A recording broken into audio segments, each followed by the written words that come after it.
Hello everybody and welcome back to another Raw review. This is for the 14th of the 8th, 2017, and it is the go home show for SummerSlam. Let's just dollar into it.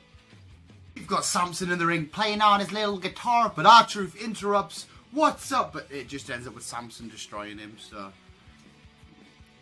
unlucky R-Truth. Mickie James taking on Emma in a women's matchup. Normal rules, single match.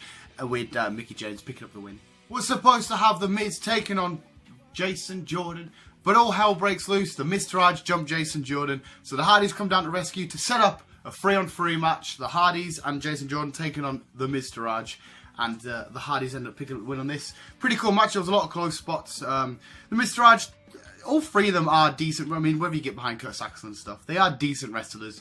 But yeah, it's the Hardys and Jason Jordan that pick up the win. Couple of Twist of Fates and stuff, you know how it goes. Jason Jordan still being Kurt Angle's son. Big Cass is in the ring with a shark cage behind him saying, listen Enzo, you can run your mouth all you want. You're going to be on that SummerSlam in the best seat of the house watching me destroy the Big Show. So Enzo comes down with the Big Show, but then the Big Show gets jumped by the club and Big Cass. Enzo's already took out one blow, he's down. And they end up breaking the Big Show's hand, smashing it into the cage. And backstage, she says, your hand's broken, you can't compete at SummerSlam. And Big Show's like, nah, I will be at SummerSlam competing. Broken hand or not, Finn Balor against Bray Wyatt. Now, the matchup was fine, it was great. Finn Balor took the loss. But it was afterwards, Bray Wyatt goes a bit, and pours a load of blood on Finn Balor.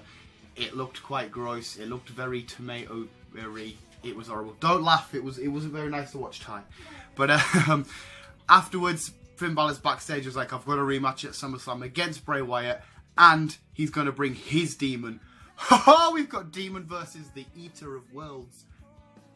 Sasha Banks versus Nia Jax. The winner of that match will take on Alexa Bliss at SummerSlam for the Raw Women's title. And of course, our winner is by tap out with the bank statement, Sasha Banks. And Nia Jax was screaming a hell of a lot in this match.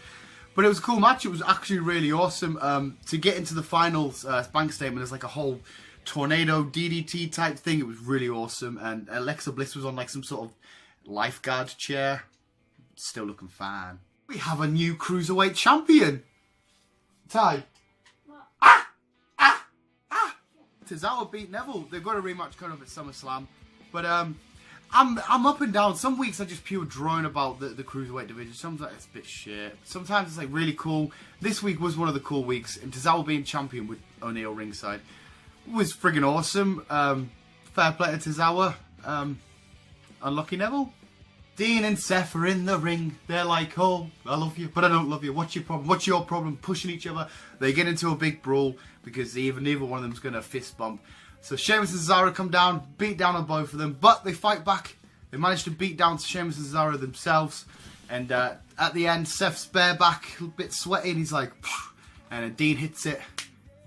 The Shield with two members reunite, they're back together, and they're going to be taking on Sheamus and Cesaro. For the first time ever in one ring, at the same time, Brock Lesnar, Braun Strowman, Samoa Joe and Roman Reigns. We're starting off with Brock Lesnar, Paul Heyman doing his gimmick. I'm Paul Heyman, this is Brock Lesnar. He's a beast, he eats stuff, destroys everybody.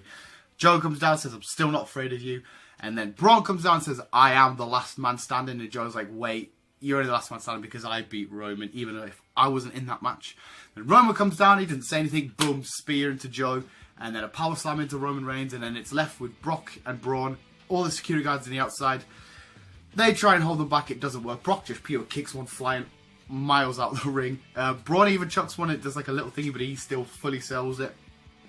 And then they get battered, so the wrestlers from the back have to come down and split them all up, and it's just all hell breaks loose, and then Raw ends. That was this week's Raw reviewed.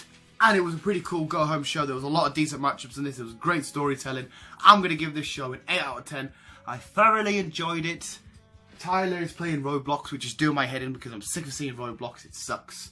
But it was a great show. Let us know in the comments below if you like the show or not. And come back tomorrow for the SmackDown review and Friday for the SummerSlam predictions. Now, visuals, keep on keeping on. You don't say my outro. You ruined it. You ruined it. Keep on keeping on, visuals.